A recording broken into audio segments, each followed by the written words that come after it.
All right, good morning, everyone, and welcome to News 5 Now. I'm Bill Riles, your host for this event.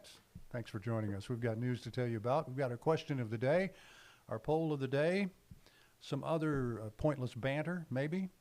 I don't know. I'll try to throw some of that in there. Here we go. Brought to you by Green and Phillips, covering news from your neighborhood and around the world.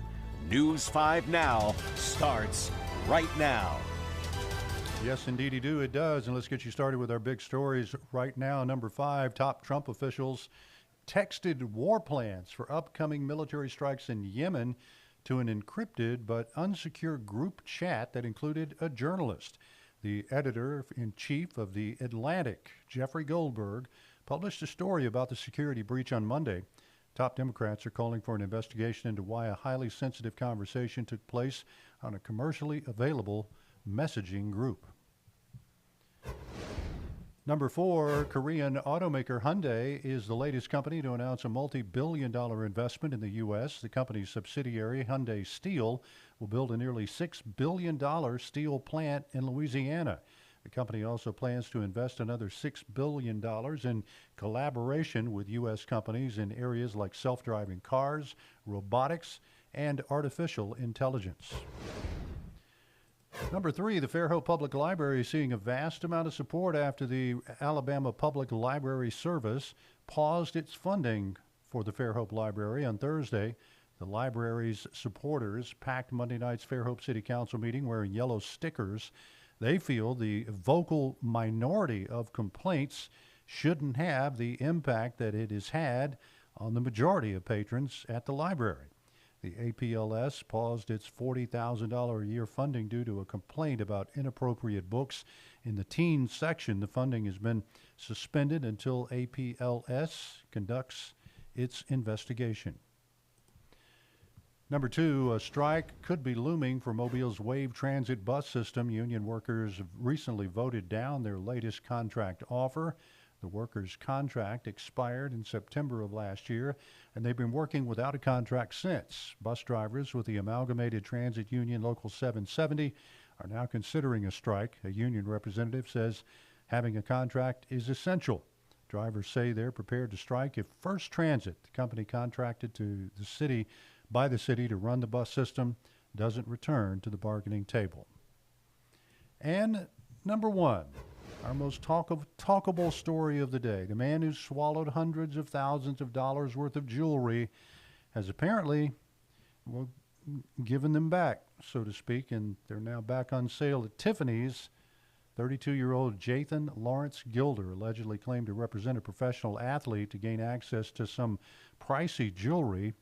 After the theft, Gilder was caught at a traffic stop. He resisted arrest and was seen swallowing what police believed to be the stolen earrings. A scan confirmed he swallowed them. Police waited 2 weeks for the earrings to be expelled from his system. And now the diamond earrings were brought back to Tiffany's, where they were cleaned, and now they're on sale. I said, if I'm Tiffany's, I'm going to charge more for those. They have a story. Boy, do they. All right. Get to our question of the day. What's one documentary that really stuck with you? I really can't think of one off the top of my head being hit with that question. There's one that we reference here about the deadly tornadoes in Joplin, Missouri. I remember that. We had crews. I did not go myself, but we had crews from my station at the time who covered that Joplin outbreak there. David Furman says, I'm not a fan of NBC for the most part, but the documentary currently running on the network America is beautifully done. Photography, great. Okay.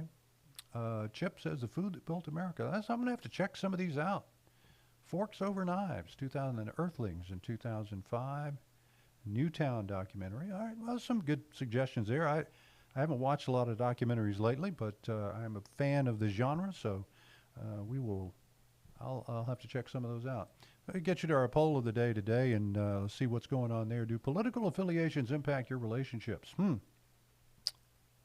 I've heard stories, heard lots of stories about family splits I've read on social media where folks are not talking to each other because of how they voted in elections. So I don't know. You can certainly weigh in on that poll and any other poll that we have, or any other story that we have for that matter, here on News 5 Now on our WKRG Facebook page. We're happy to read your comments and maybe share them back with our viewers at a later time.